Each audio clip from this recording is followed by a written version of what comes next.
దేవుని పరిశుద్ధ నామమునకు మహిమ కలుగును గాక.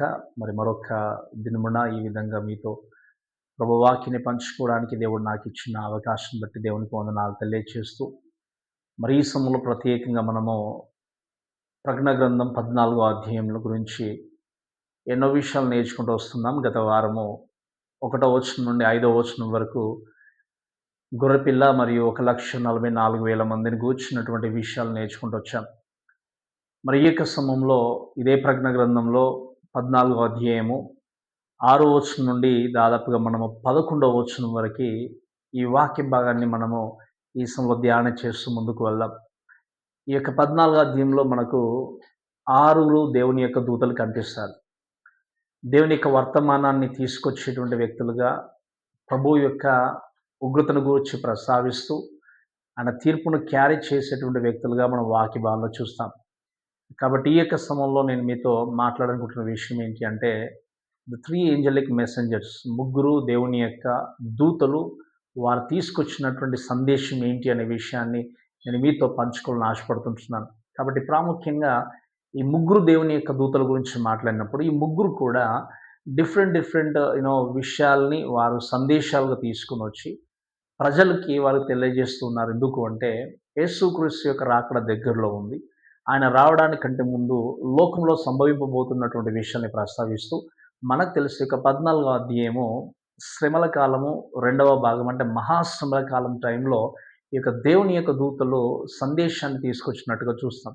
సో దాంట్లో మొట్టమొదటి దూత గురించి మనం ఆలోచన చేసినప్పుడు, మనం చదవడానికి నేను చదవడానికి సమయం ఎక్కువ లేదు కాబట్టి 6వ వచనం నుండి 11వ వచనం వరకు మీరు వాక్య భాగాన్ని దయచేసి మీ దగ్గర పెట్టుకున్నట్టయితే మీకు వాక్యం అర్థమవుతుంది. 6వ వచనం నుండి మనము 7వ వచనం వరకు గమనిస్తే మొదటి దూతను మనం ఇక్కడ గమనిస్తాం. ఈ మొదటి దూత గురించి మనం మాట్లాడినప్పుడు, ఈ యొక్క మొదటి దూత ఎటువంటి సందేశాన్ని తీసుకొని వచ్చారు అని చూసినప్పుడు, ఏ ప్రొక్లమేషన్ ఆఫ్ ద గాస్పల్ అని అంటాం. అంటే ఏంటి? సువార్తను ప్రకటిస్తూ ఈ యొక్క దూత సందేశాన్ని తీసుకొచ్చినట్టుగా చూస్తాం. ఏ సందేశం తీసుకొచ్చాడు అంటే, సువార్తని అనేటువంటి సందేశాన్ని ప్రకటించినట్టుగా చూస్తాం. మనం 6వ వచనంలో చూస్తే, అప్పుడు మరి యొక్క దూతను చూచితిని, అతడు భూనివాసులకును అనగా ప్రతి జనమునకును ప్రతి వంశమునకును ఆయన భాషను మాట్లాడు వారికిని ప్రతి ప్రజకును ప్రకటించినట్లు నిత్య సువార్త తీసుకొని ఆకాశ మధ్యమున ఎగురుచుండెను అని దేవుని యొక్క వాక్యం చూస్తుంటున్నాం. సో ఇక్కడ ఉన్నటువంటి ఈ యొక్క దేవుని యొక్క దూత గురించి మాట్లాడినప్పుడు, ఈ యొక్క దూత మిడ్ హెవెన్‌లో అంటే ఏంటి? ఆకాశానికి మధ్యమున ఎగురుచుండెను అన్న మాట చూసినప్పుడు, ఈ యొక్క పాయింట్ గురించి మనం మాట్లాడినప్పుడు ఏంటి అంటే, కరెక్ట్‌గా మిట్ట మధ్యాహ్నము సమయములో ప్రజలందరికీ వినబడే విధంగా ఈ యొక్క దేవుని యొక్క దూత ఆ యొక్క సత్యమైనటువంటి సువార్తను, నిత్యమైన సువార్తను ప్రకటించినట్టుగా చూస్తాం. ఈ యొక్క వాక్య భాగాన్ని మనం గమనించి చూస్తే, ఈ సత్య సువార్తను తీసుకొచ్చి సందేశాన్ని ప్రకటించిన ఈ దేవుని దూత చెప్పాలి అంటే ఇట్స్ ఎ వార్నింగ్. ఎందుకు అంటే, యేసుక్రీస్తుని గూర్చినటువంటి సువార్త ఎన్నో సంవత్సరాలుగా, ఎన్నో వందల సంవత్సరాలుగా ప్రకటింపబడుతూ వస్తుంది. ఈ శ్రమల కాలానికి వచ్చినటువంటి సమయంలో చూసినప్పుడు కూడా 1,44,000 మంది దేవుని సువార్తను ప్రకటించారు. అలానే ఇద్దరు సాక్షులు దేవుని సువార్తను ప్రకటించారు. అక్కడ యేసుక్రీస్తుని అంగీకరించినటువంటి ఎంతోమంది వ్యక్తులు కూడా దేవుని సువార్తను అందించి కొంతమంది హతసాక్షులుగా మారినట్టుగా కూడా మనం చూస్తాం.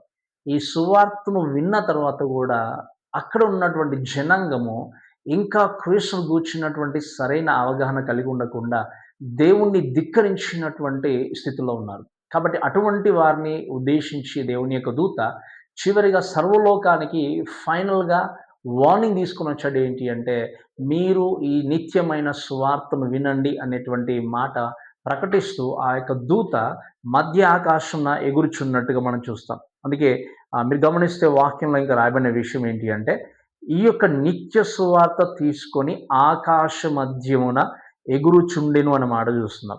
ఈ మాట ఏంటి అంటే నిత్య సువార్త, ఎటర్నల్ గాస్పెల్ అంటాం మనం. ఈ ఎటర్నల్ గాస్పెల్ అనే విషయం చూస్తున్నప్పుడు, the eternal gospel provides eternal life. నిత్య సువార్త ఒక వ్యక్తికి నిత్య జీవాన్ని తీసుకొని వస్తుంది. ఈ నిత్య సువార్తను విని అంగీకరింపనటువంటి వ్యక్తి నిత్య జీవానికి ఏమాత్రం కూడా కారకుడు కాలేడు. ఈ లోకంలో ఎంతోమంది తమ జీవితంలో నిత్య సువార్త వినిపింపబడినప్పటికీ, నిత్య సువార్తను గూర్చినటువంటి ప్రకటన ప్రతిసారి ప్రకటింపబడుచున్నప్పటికి కూడా నిర్లక్ష్య ధోరణి వహించి, క్రీస్తును వ్యతిరేకించి, తమ చేతులారా తమ యొక్క వాలంటీర్‌గా లేపోతే తమకు తాముగా దేవుని ధిక్కరించి నరకానికి వెళ్ళే స్థితిలో ఎంతమందున్నారు. ఈ నిత్య సువార్త గురించి మనం మాట్లాడినప్పుడు మీరు గమనిస్తే, యేసు క్రీస్తును గూర్చిన సువార్తను చూస్తే there is only one gospel and one salvation. ఇంకా వేరే సువార్తనే లేదు. ఆ కాలం మొదలుకొని ఆదిమ సంఘం మొదలుకొని ఇప్పటి వరకు కూడా ప్రకటింపబడుతున్నటువంటి ఒకే ఒక సువార్త ఏంటి అంటే, యేసుక్రీస్తు లేఖనముల ప్రకారం ఈ లోకానికి వచ్చి, మరణించి, సమాధి చేయబడి లేఖనముల ప్రకారంగా మూడో దినమున తిరిగి లేచాడు. ఇదే నిత్యమైన సువార్త. ఇదే సత్య సువార్త. అపొస్తలుడైనటువంటి పౌలు కొరింథీకి రాసినటువంటి మొదటి పత్రిక 15వ అధ్యాయం 3వ వచనంలో ఈ యొక్క వాక్యాన్ని ప్రస్తావించాడు. ఏంటి అంటే, ఆయన లేఖల ప్రకారంగా మరణించి, సమాధి చేయబడి మూడో దినాన తిరిగి లేచాడు. ఇదే అసలైనటువంటి సువార్త. ఈ సువార్త ఏంటి అంటే, ఒక వ్యక్తికి నిత్య జీవాన్ని తీసుకొచ్చేటువంటి సువార్త. సో, ఈ సువార్త గురించి మాట్లాడినప్పుడు, ఈ యొక్క శ్రమల కాలంలో ఉన్నటువంటి ప్రజలందరూ కూడా ఈ సువార్తను విన్నారు. ఎవరు కూడా ఈ సువార్తను వినకుండా లేనివారు లేరు. ప్రతి ఒక్కరు సువార్త విన్నారు. కానీ అంత్యక్రీస్తు యొక్క ఆధీనంలో ఉండి క్రీస్తును వ్యతిరేకించి, దేవుని వ్యతిరేకించి, తమకు ఇష్టానుసరమైన జీవితాన్ని కొనసాగిస్తూ వాళ్ళు జీవించినటువంటి ఆ జీవన కాలములో చివరిగా దేవుని యొక్క దూత ప్రకటించిన విషయం ఏంటంటే, నిత్య సువార్త తీసుకొనొచ్చి ఆకాశ మధ్యమున ఎగురుచుండెను అనేటువంటి మాట మనం చూస్తాం. సో, ఈ మాటను బట్టి చూస్తే ఏంటి అంటే, వాక్యానికి రాయబడిన మాట ఏంటి అంటే, ప్రతి జనమును, ప్రతి వంశమును, ఆయా భాషలు మాట్లాడు వారిని ప్రతి ప్రజకును ప్రకటించున్నట్లు నిత్య సువార్త తీసుకొని ఆకాశ మధ్యమున ఎగురుచున్నారు. ఈ ప్రతి జనము, ప్రతి వంశము, ఆయా భాషలో ఈ యొక్క అర్థం ఏంటి అంటే, talks about all human beings. అంటే అందరూ సర్వలోకంలో ఉన్నటువంటి ప్రతి మానవాళికి ఈ యొక్క నిత్య సువార్తను చివరిగా దేవుని యొక్క దూత తీసుకొనొచ్చాడు. అందుకే చెప్పాను నేను మొదటిగా, ఇట్స్ ఎ వార్నింగ్. ఇంక చివరిగా వేరే అవకాశం లేదు. మరలా దేవుని గూర్చినటువంటి సువార్త ప్రకటింపబడేటువంటి అవకాశం లేదు కాబట్టి, ఈ నిత్య సువార్తను వినండి అనేటువంటి మాట దేవుని యొక్క దూత తీసుకొచ్చినట్టుగా చూస్తాం. ఏ విధంగా తీసుకొచ్చాడు అని మాట్లాడినప్పుడు వర్స్ 7లో చూస్తే రాయబడిన మాట ఏంటి అంటే, అతడు మీరు దేవునికి భయపడి ఆయన మహిమపరచుడి, ఆయన తీర్పు తీర్చు గడియ వచ్చును గనుక ఆకాశమును, భూమిని, సముద్రమును, జలధారను కలుగజేసిన వానికే నమస్కారము చేయడని గొప్ప స్వరముతో చెప్పిన మాట చూస్తున్నాం. ఈ గొప్ప స్వరాన్ని అనే మాట చూస్తున్నప్పుడు ఇట్స్ టాక్స్ అబౌట్ అర్జెన్సీ. అంటే వెంటనే చేయండి, వెంటనే మీరు స్పందించండి, సమయం ఎక్కువ లేదు, మరలా ఇంకొక అవకాశం రాలేదు అనేటువంటి విషయాన్ని దేవుని యొక్క దూత ప్రస్తావించి చెప్పిన మాట ఏంటి అంటే, మీరు దేవునికి భయపడి ఆయనను మహిమపరచండి. చివరిగా ఈ లోకంలో ఉండబోయేటువంటి చివరి వ్యక్తి వరకు కూడా దేవుడి యొక్క సత్య సువార్త మనకు జ్ఞాపకం చేసేది ఏంటి అంటే, ఆయనకు భయపడి ఆయన మహిమపరచాలి. ఈ లోకంలో ఉన్నటువంటి ఎంతోమంది ఈ కాలంలో తమకున్నటువంటి ధనాన్ని బట్టే కావచ్చు, తమకున్నటువంటి అంతస్తును బట్టే కావచ్చు, వారి జీవితంలో మనుషులకి లేపోతే అంతస్తుకి దేనికో దానికి భయపడి జీవించడానికి ప్రయత్నం చేసే వ్యక్తులు ఎంతోమంది ఉన్నారు. కానీ సర్వ సృష్టికర్త అయినటువంటి దేవునికి భయపడి తమ జీవితాన్ని కొనసాగించే వాళ్ళు చాలా తక్కువ మంది. అయితే దేవుని యొక్క వాక్యంలో చూసే మాట ఏంటి అంటే, ఆయనకు భయపడి ఆయన్ను మహిమపరచండి.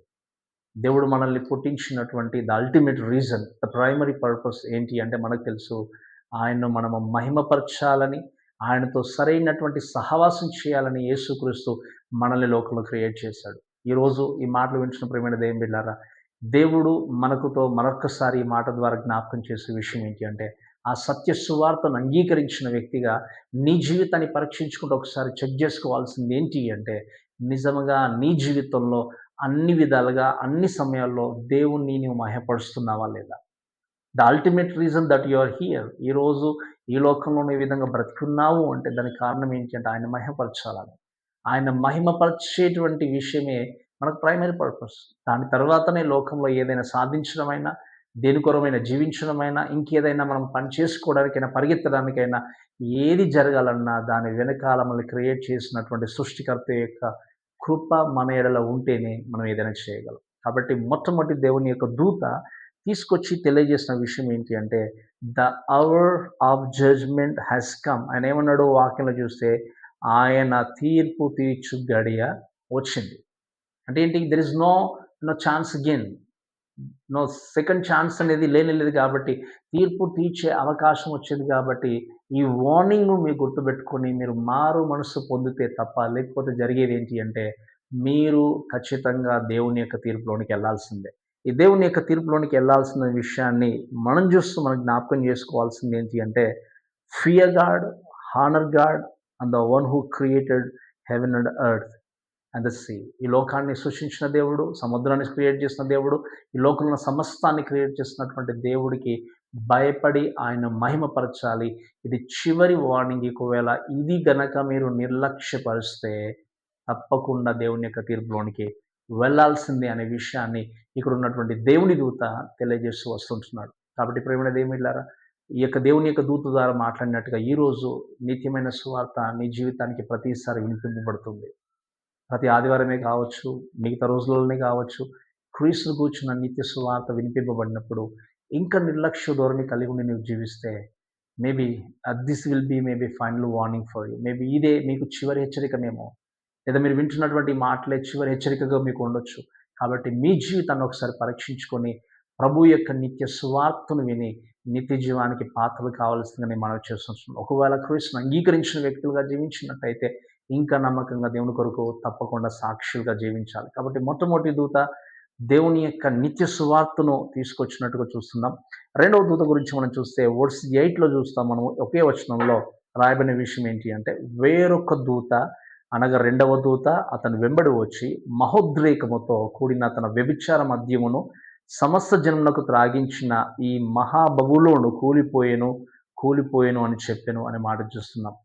రెండవ దూత ప్రకటించినటువంటి విషయం చూసినప్పుడు డిక్లరేషన్ ఆఫ్ జడ్జ్‌మెంట్, తీర్పును తీసుకొచ్చినట్టుగా చూస్తాం. ఏ సందేశాన్ని రెండవ దూత తీసుకొచ్చాడు అంటే, తీర్పు గురించి ప్రకటించాడు. దేని గురించి ప్రకటించాడు అని మాట్లాడినప్పుడు వాక్యంలో రాయబడిన మాట ఏంటి అంటే, మహోద్రేకముతో కూడిన తన వ్యభిచార మద్యమును సమస్త జనులకు త్రాగించిన ఈ మహాబబులోను కూలిపోయెను అనే మాట మనం చూస్తున్నాం.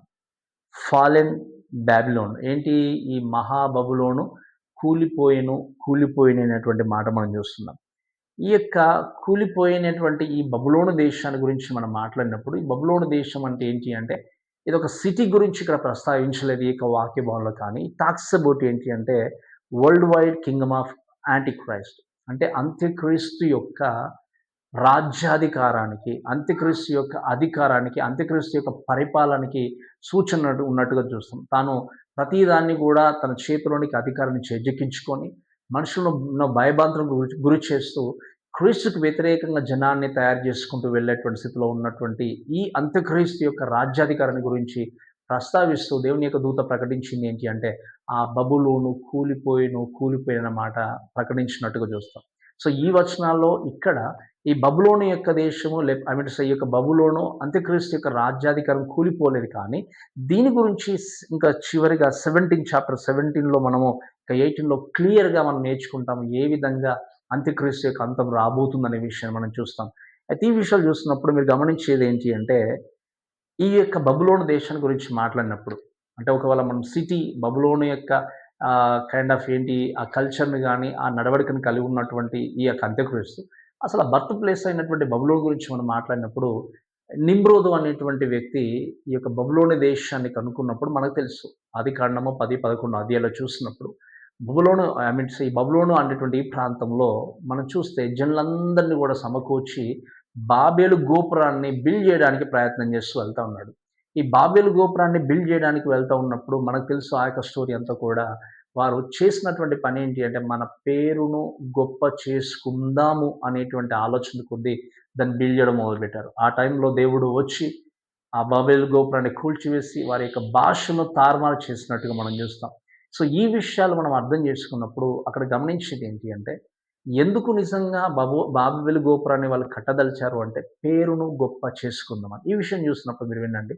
సృష్టికర్త అయినటువంటి దేవుణ్ణి మర్చిపోయి, సృష్టిని ఇంకా చెప్పాలి అంటే వాళ్ళుగా వారి జీవితంలో పేరు తెచ్చుకోవాలని ప్రయత్నం చేశారు. ఇంకా చెప్పాలి అంటే మహాభయంకరమైనటువంటి విగ్రహారాధన అక్కడి నుండే ప్రారంభమైనట్టుగా చూస్తాం. ఈ విగ్రహారాధన గురించి మనం మాట్లాడినప్పుడు ఈ విగ్రహారాధన ఏంటి అంటే, మహాభయంకరమైనటువంటి విగ్రహారాధన అక్కడ ప్రారంభమైన తర్వాత, ఈ విగ్రహాల గురించి మనం ఆలోచన చేస్తే, దేవుని యొక్క వాక్యంలో మనం చూస్తాం. అక్కడే వ్యక్తిని పూజించడము, ఇంకా సృష్టిని పూజించడము, అసలైనటువంటి సృష్టికర్త అయిన దేవుడిని ప్రక్కన పెట్టి, వారి ఇష్టానుసారంగా సృష్టిని పూజిస్తూ వెళ్ళేటువంటి స్థితిలో ఉన్నారు. సో, ఈ స్థితిలో ఉన్నప్పుడు వాక్యంలో మనం ఇంకా ప్రస్తావిస్తూ చూసేటువంటి విషయం ఏంటి అంటే, సో, ఇక్కడ దేవుడు ఎప్పుడైతే వారి యొక్క లాంగ్వేజెస్‌ని తారుమారు చేశాడో, ఇక్కడ బాబేలు గోపురం దగ్గర తారుమారు చేశాడో, వాళ్ళందరూ గూడా భాషలు తారుమారు చేయబడిన తర్వాత వివిధ ప్రాంతాలకు వెళ్ళినట్టుగా చూస్తాం. అందుకే మీరు గమనించండి, ఇండోనేషియా గావచ్చు, అటు ఈజిప్టే గావచ్చు, ఆర్ మేబీ ఇంకా ప్రపంచంలో నలుమూల మీరు చూసినా కూడా కొన్ని కొన్ని గోపురాలు, కొన్ని కొన్ని టెంపుల్స్ వాళ్ళు కట్టినప్పుడు సేమ్ ఐడియాలజీ అంటే ఒకే రకమైనటువంటి ఆలోచన విధానంతో ఆ కట్టడాలన్నీ కూడా నిర్మించినట్టుగా చూస్తుంది. ఎక్కడ ప్రారంభమైంది ఈ విగ్రహారాధన, ఈ ఆలోచన, ఈ ఐడియాలజీ అంటే బాబేలు గోపురం దగ్గర ప్రారంభమైందనే విషయం మనకు బాగా అర్థమవుతుంది. కాబట్టి ఇటువంటి భయంకరమైనటువంటి పాపాన్ని కొనసాగిస్తూ వెళ్తున్నప్పుడు ఇక్కడికి ఈ సందర్భానికి వచ్చేసరికి జరిగిన విషయం ఏంటి అంటే, ఈ అంత్యక్రీస్తు అటువంటి చర్యలను కలిగి ఉండి, ఒక విగ్రహం వైపు మనుషులను తిప్పివేసి, సృష్టికర్త దేవుని ప్రక్కన బెట్టేసి, ఇహలోకములో తనకు అధికారాన్ని కొనసాగిస్తూ ముందుకెళ్ళేటువంటి స్థితిలో ఉన్నాడు. ఇటువంటి ఈ పరిస్థితుల గురించి ఆలోచన చేసినప్పుడు, ఈ final Babylon made all the nations to drink wine అని చూస్తున్నాం. దేవుని యొక్క వాక్యంలో చూస్తే, ఈ ఫైనల్‌గా చివరిగా ఉన్నటువంటి బబులోను ఏం జరిగింది? బబులోను గురించి మాట్లాడినప్పుడు అక్కడ వాక్యంలో ఏముంది అంటే, మహోద్రేకంతో కూడిన తన వ్యభిచార మద్యమును సమస్త జనులకు త్రాగించిన ఈ మహా బబులోను కూలిపోయెను, కూలిపోయెను అని చెప్పెను అనే మాట చూస్తున్నాం.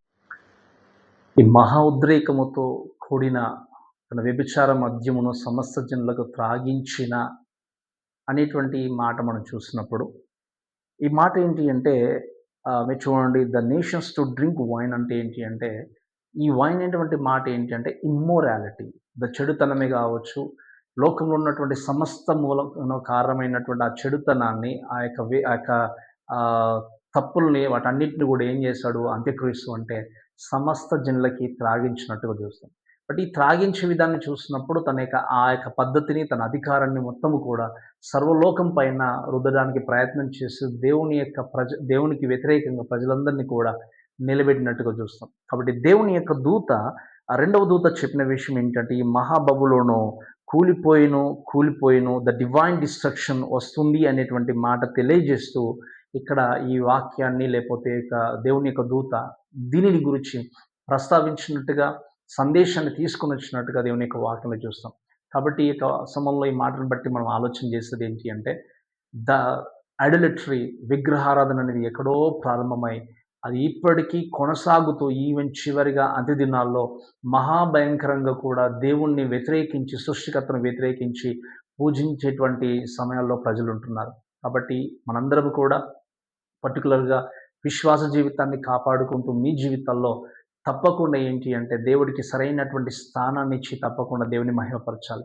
ఇంకొక విషయం ఏంటి అంటే, నిజముగా క్రీస్తు యొక్క రక్తంలో కడగబడినటువంటి వ్యక్తి క్రీస్తుని తప్ప ఏ యొక్క విగ్రహారాధన లేకపోతే దేన్ని కూడా దేవుడిగా భావించి మొక్కడు. ఎందుకు అంటే నిజమైన విశ్వాసికి తెలిసే విషయం ఏంటి అంటే యేసుక్రీస్తు తప్ప వేరే దేవుడు లోకంలో లేడు. కాబట్టి ఈ మాట మనం గుర్తుపెట్టుకున్నటువంటి వ్యక్తులుగా ఆ యొక్క విషయాన్ని గుర్తుపెట్టుకొని ఆ నాశనం అనేది లోకంలో వ్యతిరేకంగా దేవుడి కొరకు జీవించే ప్రతి ఒక్కరి మీదకి దేవుని యొక్క తీర్పు రాబోతుంది అనే విషయాన్ని మర్చిపోకుండా దేవుని యొక్క వాక్యాన్ని జ్ఞాపకం చేసుకుంటూ మనం ముందుకు వెళ్దాం. చివరిగా మూడవ దూత గురించి మనం చూస్తే ఏంటి అంటే, చూడండి ఈ యొక్క దూత థర్డ్ ఏంజెల్ ఏంటంటే కండమ్నేషన్ ఆర్ డామినేషన్ అంటాం. మనం ఏంటి అంటే ఇంకా నాశనాన్ని గురించి ప్రకటించినట్టుగా చూస్తాం. అంటే క్రీస్తుని అంగీకరించినటువంటి వ్యక్తుల యొక్క గమ్యస్థానం ఏంటి, వారు ఎలా నశింపబోతున్నారనే విషయాన్ని ప్రస్తావిస్తూ వర్స్ 9 నుండి 11 వరకు చూస్తే మరియు వేరొక దూత అనగా మూడవ దూత వీరి వెంబడి వచ్చి గొప్ప స్వరముతో ఇలాగు చెప్పెను, ఆ క్రూర మృగమునకు గాని దాని ప్రతిమకు గాని ఎవడునైనను నమస్కారము చేసి తన నొసటి యందేమి చేతి మీదనేమి ఆ ముద్ర వేయించుకునే యెడల ఏమియు కలపబడకుండా దేవుని ఉగ్రత పాత్రలో పోయబడిన దేవుని కోపమను మద్యమును వాడు త్రాగును అని చూస్తున్నాం. ఈ మాట మనం గమనించి చూసేది ఏంటి అంటే, మూడవ దూత కూడా గొప్ప స్వరముతో చెప్పిన మాట ఏంటి అంటే, మీరు చూడండి, ఆ క్రూర మృగములకు గాని, దాని ప్రతిమకు గాని ఎవడైనను నమస్కారము చేసి, తన నొసటి యందేమి, చేతి మీదనేమి ఆ ముద్ర వేయించుకున్న వ్యక్తి గురించి ప్రస్తావిస్తూ, ఆ వ్యక్తి పొందుకునబోయేదేంటి అంటే, దేవుని ఉగ్రతలో పోయబడిన దేవుని కోపం మన మద్యంను వాడు త్రాగును అనే మాట మనం చూస్తున్నాం. ఈ మాట మనం చూస్తే ఏంటి అంటే, the people who receive the mark of the beast need to drink the cup of filled with the wrath of God. అంటే ఏంటి, దేవుని కోపం అనేటువంటి ఆ యొక్క ఏంటి మద్యంను, లేకపోతే వాక్యంలో చూస్తే ఏముంది అంటే ఆ మద్యంను వాడు త్రాగును అని చూస్తున్నాం. అంటే ఇక్కడ దేవుడి కోపం అనేటువంటి మద్యాన్ని త్రాగును అనుకున్నప్పుడు దానికంటే ముందు ప్రస్తావించిన ఇంకొక మాట ఏంటి అంటే, దానిలో ఏమియు కలపబడకుండా అనే మాట చూస్తున్నాం. ఈ మాట ఏంటి అంటే, ఏమియు కలపబడకుండా అనే మాట చూసినప్పుడు ఏంటి అంటే, there is no mixing, nothing mixing. అంటే ఇంకేం చెప్పాలంటే, నో మిక్సింగ్ విత్ ఎనీథింగ్. అంటే ఏంటి, ఆ దేవుడికి ఇంకా ఆ యొక్క ఉగ్రతను తీసుకొని వచ్చినప్పుడు దేవుడు కరుణిస్తాడేమో, జాలి కలిగి చూస్తాడేమో, ప్రార్థన చేసినప్పుడు ఆలకిస్తాడేమో అని ఒక జాలిని, దయను కలిగి ఉండి ఉగ్రతను చూపించే దేవుడు కాదు. ఆ ఉగ్రత ఎంటైర్లీ ఏంటి అంటే, జాలి, దయ, కరుణ లేకుండా దేవుడు ఆ రోజు ఉగ్రతలోనికి, దేవుణ్ణి ధిక్కరించిన ప్రతి ఒక్క వ్యక్తిని ఆ ఉగ్రతలోనికి పాల్పొందే విధంగా దేవుడు ఆ సమయాన్ని తీసుకొని రాబోతున్నాడు.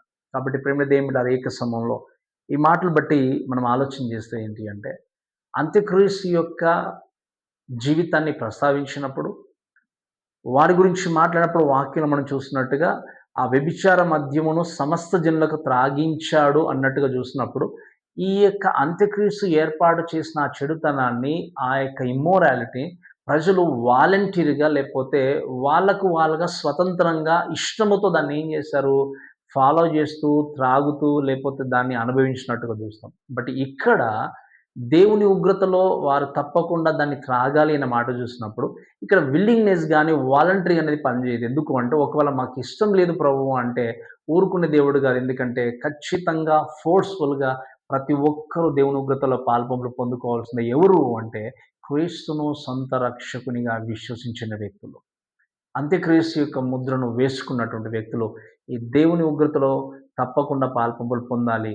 అక్కడ జాలి గాని, దయ గాని లేదు అనే విషయం మనకు స్పష్టంగా అర్థమవుతుంది. కాబట్టి ఈ మాట మనం చూసినప్పుడు ఏంటి అంటే, మీరు చూడండి, ఈ యొక్క ఉగ్రతలో పాల్పొంపులు పొందుకుంటూ వాక్యంలో ఏముంది అంటే, పరిశుద్ధ దేవుని కోపం అక్కడ దూతల ఎదుటను, గొర్రెపిల్ల ఎదుటను, అగ్ని గంధకముల చేత వాడు బాధింపబడును. అంటే ఏంటి, దేవుని దూతల దగ్గరను ఎదుటే గాని, గొర్రెపిల్ల ఎదుట గాని, అగ్ని గంధకముల చేత వాడు ఏం చేస్తాడు, బాధింపబడును అనేటువంటి మాట మనం చూస్తాం. అంటే ఈ అగ్ని గంధకంలో అనే మాట మనం చూసినప్పుడు ఏంటి అంటే, సీజ్‌లెస్‌లెస్ ఆర్ అన్‌బియరబుల్ పెయిన్. అంటే ఏంటి, ఇంకా ఆగిపోకుండా ఎల్లకాలము కొనసాగేటువంటి పనిష్మెంట్. ఒక క్షణము, ఒక నిమిషము గ్యాప్ ఇచ్చేసి మళ్ళీ దేవుడు ప్రారంభిస్తాడు అనేటువంటిది కాదు. అది ఎల్లకాలము, నిత్యత్వము ఆ యొక్క పనిష్మెంట్ గుండా వెళ్ళాల్సిందే. అందుకే వాక్యంలో రాయబడిన విషయం ఏంటంటే 11వ వచనంలో, వారి బాధ సంబంధమైన పొగ యుగములు లేచును. ఆ క్రూర మృగమునకు గాని, దాని ప్రతిమకు గాని నమస్కారము చేయువారును, వాడును రాత్రింబగళ్ళు నెమ్మది లేని వారై ఉందురు అనే మాట చూస్తున్నాం. సో, కాబట్టి వాళ్ళు రాత్రి, పగలు నెమ్మది లేకుండా జీవిస్తారు.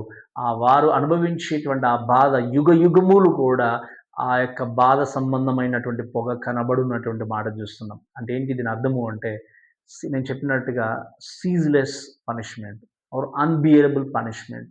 ఈ పనిష్మెంట్ గుండా వెళ్ళాల్సినది. ఇక వాక్యంలో చక్కగా రాయబడిన మాట ఏంటి అంటే, అక్కడ ఏడుపును, పళ్ళు కొరుకుటయు ఉండుననే మాట మనం చూస్తున్నాం. కాబట్టి ప్రియమైన దేవుని దయచేసి గమనించండి. ఈ తాత్కాలికమైనటువంటి ఈ యొక్క లోకంలో కొద్ది కాలము అన్నీ నాకు కలిగి ఉన్నానని చెప్పేసి దేవుని ధిక్కరించి ఇహలోక సంబంధమైనటువంటి ఆచార వ్యవహారంలో చిక్కుకొని పరిశుద్ధులైనటువంటి దేవుని ప్రక్కన పెట్టి నడిచే ప్రతి వ్యక్తి కూడా ఒకరోజు దేవుని యొక్క ఉగ్రతలో పాల్పొంపులు పొందుకోవాల్సిందే. ఈవెన్ శ్రమల కాలంలో ఉండబోయేటువంటి జనాంగం కూడా ఎన్ని అవకాశాలు దేవుడు ఇచ్చినా ఉపయోగించుకోలేకుండా అంత్యక్రీస్తును వెంబడించి చివరికి వారి యొక్క గమ్యస్థానం ఏంటి అంటే నిత్య నరకంలోనికి వెళ్ళాల్సిందే. మొదటి దూతను మనం చూసాము, నిత్య సువార్త తీసుకొచ్చాడు. నిత్య సువార్త మనకిచ్చేది ఏంటి అంటే నిత్య జీవాన్ని ఇస్తుంది. క్రీస్తును వ్యతిరేకించి క్రీస్తుకు చెప్పినట్టుగా నడుచుకోకుండా రక్షణ భాగ్యాన్ని వ్యతిరేకించేటువంటి ప్రతి వ్యక్తి కూడా నిత్య నాశనం కొని తెచ్చుకోవాల్సిందే. దాని నుండి తప్పించేటువంటి నాథుడు ఎవరు కూడా లేరు. కాబట్టి మీరు గమనించండి, వాక్యంలో ఒక మాట ఉంది. మన దేహాన్నే కాదు, ఆత్మను చంపేటువంటి వ్యక్తికి భయపడండి. ఆత్మను చంపువానికి భయపడుడి అనేటువంటి మాట మనం చూస్తున్నాం. సో దేవుడు ఆత్మను క్రియేట్ చేసిన దేవుడు, శరీరాన్ని క్రియేట్ చేసిన దేవుడు. ఈ శరీరాన్ని చంపగల శక్తి ఉంది ఆయనకి. ఆత్మను కూడా నశింపజేసేటువంటి శక్తి కలిగిన దేవుడు మన దేవుడు. కాబట్టి ఈ యొక్క సమయంలో ప్రియమైన దేవునిలో దయచేసి వినండి. ఈ అంత్య దినాల్లో, ఈ శ్రమల కాలంలో జరగబోయే విషయాల గురించి ప్రస్తావించినప్పుడు ఈ ముగ్గురు దేవుని యొక్క దూతలు చక్కటి సందేశాన్ని తీసుకొని వచ్చారు. వార్నింగ్, ఫస్ట్ దేవుని యొక్క దూత తీసుకొచ్చాడు. ఏంటి warning? Still you have a time and you should response. నువ్వు తప్పకుండా ఏం చేయాలి? ప్రతిస్పందించాలి. తప్పకుండా నువ్వు ఏం చేయాలి? దేవుని యొక్క నిత్య సువార్తను గుర్తెరిగి దేవుని వైపు తిరగాలనే మాట మనం చూస్తున్నాం. ఒకవేళ అది జరగకపోతే దేవుని ఉగ్రతలో పాల్పంపులు పొందుకోవాలి. అలానే అంత్యక్రీస్తు లోకంలో రాబోయేటువంటి కాలంలో ఎంతగా మనుషులు శోధించినా, ఎంతగా బాధపెట్టినా తన రాజ్యము, తన అధికారము ఒకరోజు ఆగిపోతుంది. అది ఎప్పుడు అంటే క్రీస్తు లోకానికి రాగానే తన యొక్క అధికారము సర్వము కూడా తాను కోల్పోయి దేవుని యొక్క నిత్య నరకంలో పడవేయబడతాడు. అది కూడా మనం దేవుని యొక్క వాక్యంలో చూస్తాం. అంతేకాకుండా చివరిగా క్రీస్తును అంగీకరించినటువంటి వ్యక్తుల జీవితాల గురించి ప్రస్తావిస్తూ మూడో దూత తీసుకొచ్చినటువంటి విషయం ఏంటంటే ద డామినేషన్ అంటే ఏంటంటే నాశనము, నిత్య నరకానికి వచ్చినటువంటి సందేశం తీసుకొచ్చాడు. ఎవరైతే అంత్య దినాల్లో ఆ ముద్రను వేసుకున్నారో వారందరూ కూడా ఉగ్రతలో పాల్పొంపులు పొందుకోవాల్సిందే. ఈవెన్ ఎవరైతే క్రీస్తును అంగీకరించలేదో, ఏ కాలానికి సంబంధించిన వ్యక్తి అయినా కూడా క్రీస్తును అంగీకరింపనటువంటి వ్యక్తి నిత్య నరకములో వెళ్ళాల్సిందే, బాధపడాల్సిందే. కాబట్టి ఒక చిన్న మాట జ్ఞాపకం చేసుకొని మనం వాక్యాన్ని ముగించుకుందాం. ఏంటి అంటే యేసుక్రీస్తును ఈ లోకంలో సత్య సువార్తనికి వినిపింపబడినప్పుడు, అవకాశం ఉన్నప్పుడే ప్రభువైన యేసును, క్రీస్తును తెలుసుకుంటే నీ జీవితానికి నిత్య జీవం. ఒకవేళ ఎన్ని అవకాశాలు ఇచ్చినా కూడా దాన్ని ధిక్కరించి, వ్యతిరేకించి నాకన్నీ తెలుసునన్నటువంటి దూరంతో బ్రతికి ముందుకెళ్ళినప్పుడు ఒక దినం రాబోతుంది. ఏంటి అంటే ఆ రోజు నరకం నుండి ఏ వ్యక్తి కూడా మిమ్మల్ని తప్పించలేడు. కాబట్టి ఈ మాటలు గుర్తుపెట్టుకున్న వ్యక్తులుగా నిత్య సువార్తను వింటూ ముందుకు వెళ్ళాలి. ఒకవేళ నిత్య సువార్తను విన్న వ్యక్తిగా ఉన్నట్టయితే, రక్షణ భాగ్యాన్ని పొందుకున్న వ్యక్తిగా ఉన్నట్టయితే, ఈ ఉన్నటువంటి ఈ కొద్ది జీవితాన్ని దేవుడి కొరకు, దేవుని యొక్క మహిమ కొరకు జీవిస్తూ ఆయన యొక్క మహిమకు నీ జీవితాన్ని కొనసాగిస్తూ అనేకులను దేవుని వద్దకు నడిపించే వ్యక్తిగా నువ్వు వాడబడాలి. కాబట్టి నీ జీవితాన్ని ఒకసారి పరీక్షించుకుంటూ నీ జీవితం ఈరోజు ఎలా ఉంది? నిజంగా నువ్వు దేవునికి భయపడే వ్యక్తిగా ఉన్నావా? ఆయన మహిమపరిచే వ్యక్తిగా ఉన్నావా? ఆయన కొరకు జీవించే వ్యక్తిగా ఉన్నావా? ఒక్కసారి నువ్వు పరీక్షించుకుంటూ ఈ వాక్యము ఈరోజు నాతో మాట్లాడుతుంది, మరొక్కసారి రిమైండ్ చేస్తుందనే విషయం గుర్తుపెట్టుకొని ప్రభు కొరకు గొప్ప సాక్షులుగా మనందరం కూడా జీవితాన్ని కొనసాగిస్తూ ఆయన మహిమపరుస్తూ ముందుకు వెళ్దాం. కాబట్టి మనల్ని ఈ యొక్క వాక్య భాగాన్ని దేవుడు దీవించి ఆశీర్వదించును గాక. ఆమేన్.